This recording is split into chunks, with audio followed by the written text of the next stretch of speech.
الله الرحمن الرحيم. الحمد لله رب العالمين، والصلاة والسلام على سيد الأنبياء والمرسلين محمد وآله وأصحابه أجمعين.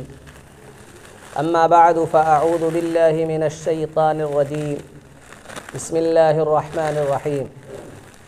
ولا تكن من الغافلين. وعن أبي هريرة رضي الله تعالى عنه قال قال رسول الله صلى الله عليه وسلم: من حافظ على هؤلاء الصلوات المكتوبات لم يكتب من الغافلين، أو كما قال عليه الصلاة والسلام. صدق الله العلي العظيم وصدق رسوله النبي الكريم والحمد لله رب العالمين. محترم بزرگوں اور دوستو، قرآن کریم کی آیت کا ایک مختصر سا ٹکڑا پڑھا گیا ہے. اسی طرح اللہ کے رسول صلی اللہ علیہ وسلم کے مبارک ارشادات میں سے ایک ارشاد مبارک پڑھا گیا ہے. انشاءاللہ اسی آیت کریمہ کے ٹکڑے اور اسی حدیث مبارک کی روشنی میں کچھ باتیں عرض کی جائیں گی. ہو سکتا ہے اللہ کے کسی بندے کو فائدہ پہنچے. کہ شعبان کی آج 19 تاریخ ہو چکی ہے. تو شعبان کا آخر چل رہا ہے اور اب اگلا مہینہ جو ہمارے سامنے آنے والا ہے وہ رمضان کا مہینہ. تو کچھ باتیں میں آپ حضرات کے سامنے بیان کروں گا جو اس وقت شعبان کے جو آخری چند ایام ہیں اس میں بھی کام آئے، اور وہ باتیں رمضان جو اگلا مہینہ آنے والا ہے اس میں بھی کام آئے. اگر ہم نے ان باتوں کو اپنے سامنے رکھا اور ان باتوں پر عمل کیا تو انشاءاللہ شعبان کا مہینہ بھی ہمارا اچھا گزرے گا، اور جو رمضان کا مہینہ آنے والا ہے وہ بھی مہینہ ہمارا اچھا گزر جائے گا.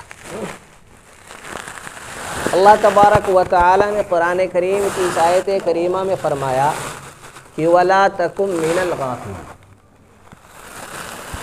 کہ تم ان لوگوں میں سے نہ بنو جو غافل رہتے ہیں، جن کے اندر غفلت کی بیماری. ایسا آدمی کو کبھی بھی نہیں بننا چاہیے کہ اس کے اندر کیا غفلت کی بیماری پیدا ہو جائے اور غفلت کی بیماری اس کے اندر آئے.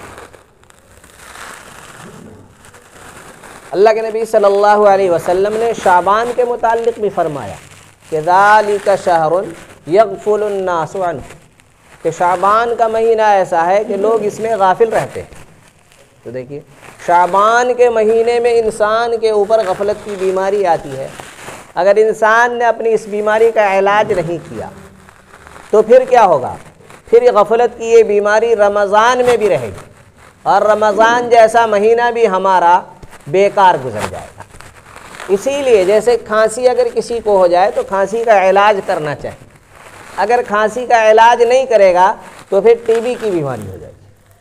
تو بیماری بڑھتی جائے گی، خطرناک سے خطرناک ترین ہوتی چلی جائے گی.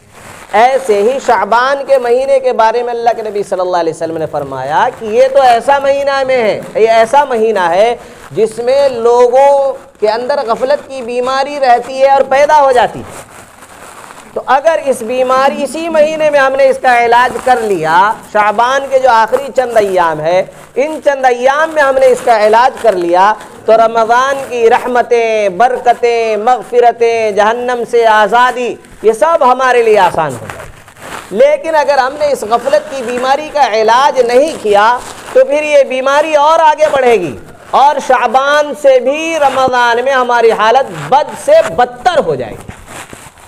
اسی لیے ابھی سے جیسے آپ شادی کرنا چاہتے ہیں اپنے بیٹے کی یا بیٹی کی، لڑکے کی یا لڑکی کی، جس کی بھی آپ شادی کرنا چاہتے ہیں تو مہینوں پہلے سے اس کے لیے تیاری کرتے ہیں.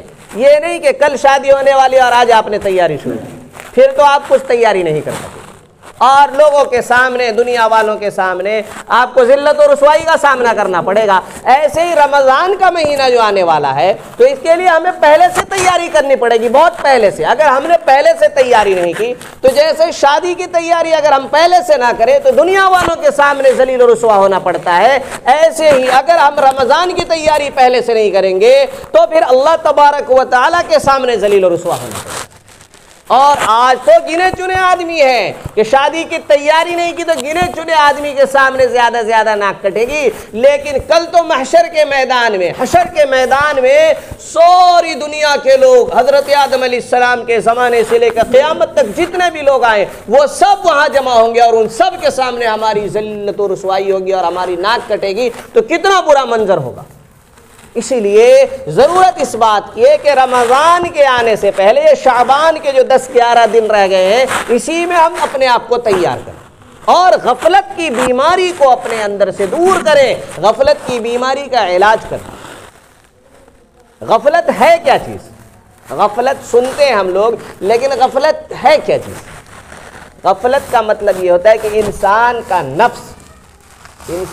نفس جس چیز کو چاہے بس انسان بس وہی کرتا چلا جائے۔ انسان کا نفس وہ چاہ رہا ہے کہ میں کیا کروں، شراب پیوں تو شراب پینا شروع کر دیا۔ انسان کے نفس نے چاہا کہ نماز نہ پڑھو تو نماز چھوڑنا شروع کر دیا۔ انسان کے نفس نے کہا جھوٹ بولو تو جھوٹ بولنا شروع کر دیا۔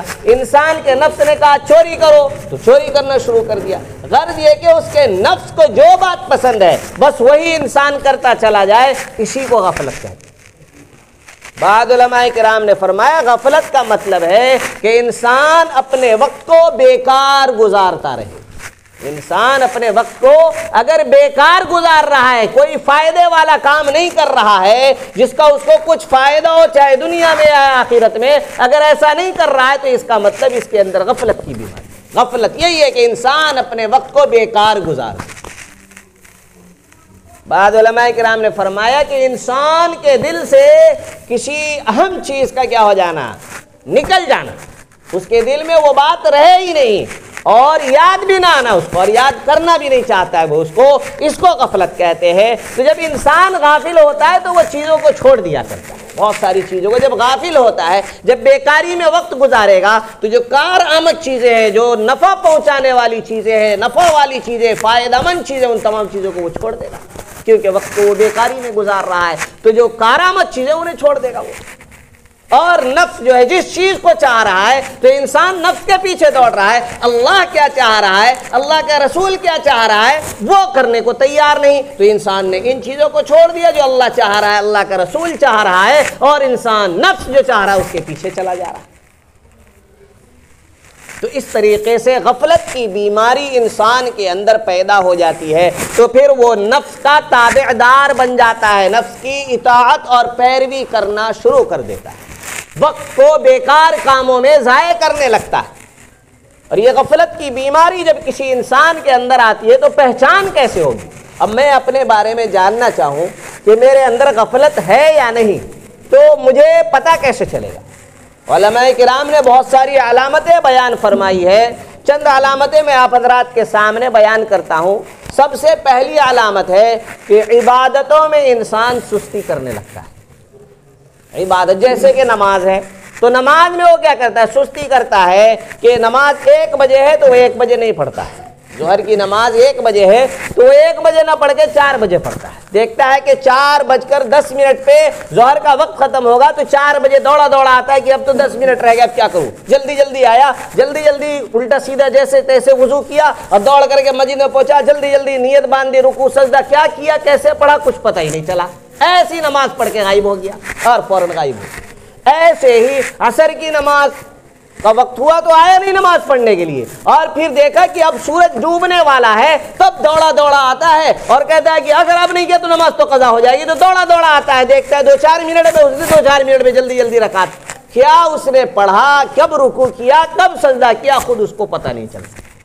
اس طریقے سے تو غفلت کی سب سے پہلی نشانی اور پہچان یہی ہے کہ انسان طاعات میں سستی کرنے لگتا ہے۔ جب شعبان کا مہینہ آتا ہے اس سے کہا جاتا ہے روزہ رکھو، تو روزہ میں وہ سستی کرتا ہے۔ رمضان کا مہینہ آتا ہے اس سے کہا جاتا ہے رمضان کا مہینہ آ گیا روزہ رکھو، تو وہ روزے میں سستی کرتا ہے۔ جب قرآن پڑھنے کو کہا جاتا ہے تو قرآن میں سستی کرتا ہے۔ غرض یہ کہ جس عبادت کے بارے میں بھی کہا جائے تو وہ اس میں سستی کرنے لگتا ہے، جب جس عبادت کا وقت آتا ہے اس وقت وہ اس کو ادا نہیں کرتا ہے، تو اس کا مطلب یہ ہے کہ اس کے اندر غفلت کی بیماری آ گئی ہے۔ تو سب سے پہلی پہچان یہی ہے کہ انسان عبادات کے سلسلے میں سستی کرنا شروع کر دیتا ہے. اور ہم تو سستی نہیں بلکہ ہم تو نماز پڑھنے آتے ہی نہیں ہیں. تو ہمارے اندر تو غفلت سے بھی آگے کی بیماری آ گئی ہے. ہم تو غفلت سے بھی آگے بڑھ گئے. غفلت میں انسان عبادت سے سستی کرتا ہے. پڑھتا تو ہے لیکن سستی کے ساتھ. اور جو پڑھے ہی نہیں تو وہ غافل نہیں ہے, وہ تو غافل سے بھی آگے ہو چکا ہے. جیسے کہ میں نے بتایا کھانسی, اور کھانسی کا علاج نہیں کیا جائے تو ٹی بی کی بیماری بن جاتی ہے. ایسے ہی غفلت کا اگر علاج نہیں کیا جائے تو پھر اس سے آگے خطرناک مرحلہ شروع ہو جاتا ہے کہ انسان, پھر وہ مرحلہ بھی آتا ہے کہ انسان کفر میں پہنچ جاتا ہے, اس کا ایمان بھی ختم ہو جاتا ہے. اسی لیے پہلے مرحلے میں اس کا علاج کر لینا چاہیے. عبادتوں میں سستی کرنے سے بچیں. یہ سب سے پہلی نشانی ہے کہ انسان کے اندر غفلت کی بیماری ہے. دوسری نشانی جو علماء کرام نے بیان فرمائی کہ جتنی بھی حرام چیزیں ہیں, حرام باتیں ہیں, حرام کام ہے, حرام پیسے ہیں, کچھ بھی حرام جو کچھ بھی ہو تو ان سب کو وہ ہلکا اور معمولی سمجھنے لگتا ہے. جھوٹ بولتا ہے تو جھوٹ بولنا بہت بڑا گناہ ہے لیکن کوئی حیثیت نہیں اس کی یہاں, وہ سوچتا ہے تو معمولی بات ہے, یہ تو کیا ہے, معمولی بات ہے. ایسے ہی انسان چوری کرتا ہے لیکن چوری کو کوئی خطرناک گناہ نہیں سمجھتا, کہتا ہے تو عام بات ہے. رشوت خوری, جیسے رشوت خوری کا عذاب ہمارے ملک پر نازل ہو گیا ہے کہ جس محکمے میں چلے جائیں, جہاں چلے جائیں, ہر جگہ رشوت خوری کا بازار عام. اسکول میں چلے جائیں, ڈونیشن فیس کے نام سے رشوت لی جائے. ڈاکٹری آپ پڑھنا چاہتے ہیں اور انجینئرنگ میں آپ پڑھنا چاہتے ہیں تو آپ کو رشوت دینی پڑے گی, تب آپ کا ایڈمیشن ہوگا, نہیں تو نہیں ہوگا. چاہے آپ کے نمبر کتنے ہی ہو لیکن آپ کا ایڈمیشن نہیں ہو پائے گا, داخلہ نہیں ہو پائے گا. اسی طریقے سے ہر جگہ, چاہے پولیس کے محکمے میں جائے, پاسپورٹ بنانے کے لیے جائے, جس آفس میں آپ چلے جائیں, اگر آپ اپنا کام کرانا چاہتے ہیں, اگر آپ رشوت دیں گے تب تو آپ کا کام ہو جائے گا, اور اگر آپ رشوت نہیں دیں گے تو سال ہر سال آپ کا کام اٹکا رہے گا, تب جا کر کے بہت پریشان ہو جائیں گے, تب جا کر کے کام ہوگا. بلکہ بسا اوقات سال ہر سال گزرنے کے بعد بھی آپ کا کام نہیں ہوگا. یہ صورتحال ہو جاتی ہے. شراب انسان پیتا ہے لیکن ہلکا معمولی سمجھتا ہے, سوچتا ہے کہ کوئی حیثیت نہیں اس کی, یہ تو کوئی بہت بڑا گناہ نہیں ہے, تو عام بات ہے. جیسا کہ حضرت عبداللہ ابن مسعود رضی اللہ تعالی نے فرمایا کہ جو مومن ہوتا ہے وہ اپنے گناہوں کو ایسا سمجھتا ہے گویا کہ وہ کسی پہاڑ کے نیچے کھڑا ہو اور وہ سوچتا ہے کہ یہ پہاڑ جو ہے گناہ, یہ اب گرا میرے اوپر, اب گرا. تو پہاڑ کی طرح خطرناک بوجھ سمجھتا ہے گناہوں کو جو مومن ہوتا ہے. اور کا جو فاسق و فاجر کافر مشرک ہوتا ہے, جو فاسق ہوتا ہے, فاجر ہوتا ہے, کافر ہوتا ہے, مشرک ہوتا ہے, وہ اپنے گناہوں کو ایسے سوچتا ہے جیسے ناک پہ مکھی بیٹھی اور ایسے اڑا دیا, تو مکھی کو اڑانے کے لیے کوئی زیادہ محنت کرنے کی ضرورت نہیں ہے, تو وہ بھی گناہوں کو ایسے ہی سوچتا ہے کہ بس یہ معمولی سی چیز ہے. تو آج دیکھ لیجیے معاشرے میں جھوٹ بولنا ایک کلا سمجھا جاتا ہے, اس کو ایک فن سمجھا جاتا ہے. دھوکہ دینا باقاعدہ ایک فن سمجھا جاتا ہے کہ ماشاءاللہ یہ تو دھوکہ دینے میں بڑا ماہر ہے, اور جھوٹ بولنے میں ایسا ماہر ہے کہ کوئی اس کے جھوٹ کو پکڑ بھی نہیں سکتا. تو گناہوں کو انسان ہلکا, چھوٹا, معمولی سمجھنے لگے تو اس کا مطلب اس کے اندر غفلت کی بیماری آ گئی. پہلی نشانی بتائی کہ عبادتوں میں وہ سستی کرنے لگتا ہے, اور دوسری نشانی بتائی کہ گناہوں کو وہ معمولی, ہلکا اور چھوٹا سمجھنے لگتا ہے. بڑے بڑے گناہوں کو, حرام چیزوں کو بھی وہ ہلکا سمجھتا ہے, معمولی سمجھتا ہے. تیسری نشانی بیان فرمائی جو اس سے آگے کی ہے کہ گناہوں کی محبت اور الفت اس کے اندر پیدا ہو جاتی ہے. گناہوں سے پھر وہ محبت کرنے لگتا ہے, اس کو مزہ آتا ہے, گناہوں میں اس کو مزہ آنے لگتا ہے, تو اس کو محبت ہو جاتی ہے گناہوں سے.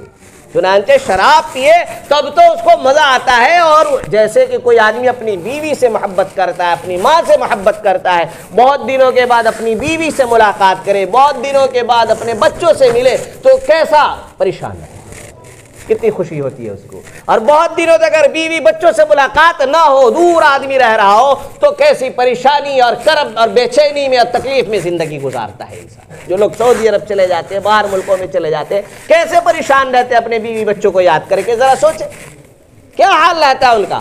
ایسے ہی اور جیسے ہی اس کو ملتے ہیں بیوی بچے تو کیسا خوشی کا عالم ہوتا ہے۔ تو یہی حالت ہو جاتی ہے غافل انسان کی کہ گناہ نہ کرے تو عجیب بے چینی اور پریشانی کی کیفیت اس پر رہتی ہے، اور جیسے ہی گناہ کرے تو بڑا خوش ہوتا ہے کہ اب مزہ آ گیا، اب سکون ملا، اب چین ملا۔ دیکھ لیجئے آپ شراب پینے والوں کو، شراب اگر وہ نہ پیے ایک دن دو دن تو کیسی بے چینی اور پریشانی اور کرب اور تکلیف میں مبتلا رہتا ہے۔ جیسے ہی شراب اس کے سامنے آ جائے، جیسے ہی شراب اس کے حلق سے اتر جائے، کتنا خوش ہوتا ہے، سوچتا ہے کہ جیسے کہ اس کو اس کی ماں مل گئی ہو، اس کی بیوی مل گئی ہو، اس کے بچے اس کے سامنے ہیں۔ جب انسان غافل ہوتا ہے تو پھر گناہوں کی محبت بھی اس کے اندر پیدا ہو جاتی ہے۔ تین علامتیں بتائی۔ پہلی علامت، غافل جب انسان ہوتا ہے تو عبادتوں میں سستی کرنے لگتا ہے۔ دوسری علامت بتائی کہ انسان گناہوں کو اور حرام چیزوں کو ہلکا، معمولی اور چھوٹا سمجھنے لگتا ہے۔ اور تیسرا مرحلہ یہ آتا ہے کہ انسان جب غفلت کا شکار ہوتا ہے تو پھر گناہوں کی محبت اس کے دل میں پیدا ہو جاتی ہے کہ گناہ کیے بغیر اس کو چین نہیں ملتا۔ اور جب چوتھا مرحلہ جو ہے تضییع الوقت من غیر فائدہ، چوتھا مرحلہ یہ ہے کہ انسان اپنے اوقات کو بے فائدہ بیکار کاموں میں لگاتا رہتا ہے۔ ایسے کام، جیسے ہمارے نوجوانوں کو دیکھ لیجئے گا، جو ہمارے نوجوان سب ہیں یہ ویسے ہی کیا کریں گے، کہیں روڈ پہ کھڑے رہیں گے، دو چار اور خامخواہ بس بات چیت کر رہے ہیں، گھنٹوں وہاں پہ گزار دیں گے۔ اگر ان سے کہو کہ چلو 10 منٹ کے لیے اور عصر کی نماز 10 منٹ میں پڑھ کے آ جانا، تو نہیں آئیں گے۔ لیکن 1 گھنٹہ مسجد کے دروازے کے پاس ہی کھڑے ہو کر کے دو دوست 1 گھنٹہ بھی اگر بات کریں گے تو انہیں کوئی احساس نہیں ہوگا، اور نہیں پتہ چلے گا کہ میں 1 گھنٹے سے کھڑا، اور پھر دیکھیں گے گھڑی کرے رہے 1 گھنٹہ نکل گیا۔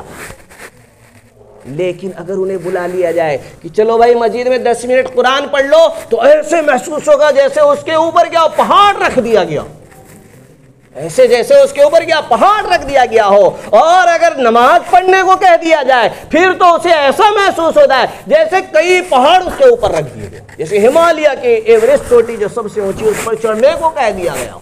یہ ایک عجیب و غریب صورتحال ہے۔ تو جب انسان غفلت کی بیماری کا شکار ہوتا ہے تو چوتھی بات اس کے اندر یہ پیدا ہوتی ہے کہ وہ اپنے اوقات کو بے فائدہ کاموں میں ضائع کرنا اور بیکار اور برباد کرنا شروع کر دیتا ہے۔ تو غفلت کی نشانی بتائی میں نے 4 نشانیاں۔